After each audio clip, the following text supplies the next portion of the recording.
I think now is the perfect time in America for heart and soul planning because just think about what's going on today. There's so much cynicism and pessimism and mistrust of government. We spend all our time fighting about what we disagree about instead of sitting down community by community to talk about what we do agree about. And when we do that, we find that most people agree about a lot more things than they disagree about. There's this old idea of seek first to understand and then to be understood. And Community Heart and Soul is a field-tested planning method for small cities, towns, and rural communities, based on 3 powerful principles: involve everyone, focus on what matters, and play the long game. Developed by the Orton Family Foundation, Community Heart and Soul helps towns move toward a brighter, more prosperous future, rooted in what matters most to the people who live there.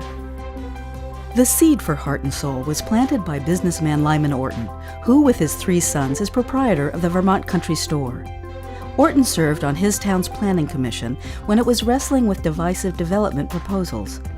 Orton grew frustrated that decisions being made that would shape the town's future were without guidance from the majority of the residents. There had to be a better way.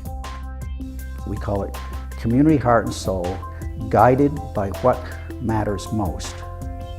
What matters most to whom?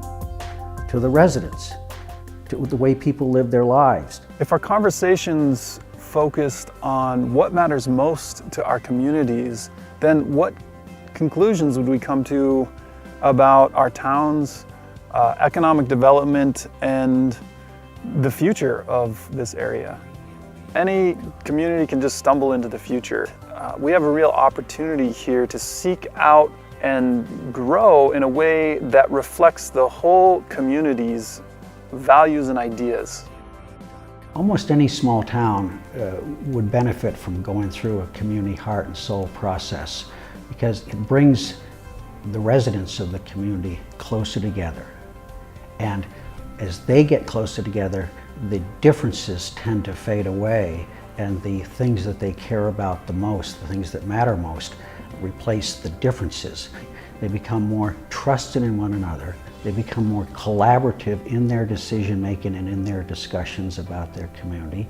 And they become stronger believers in their community. So people will continue to live there, new people will move in, and people will invest more in their community.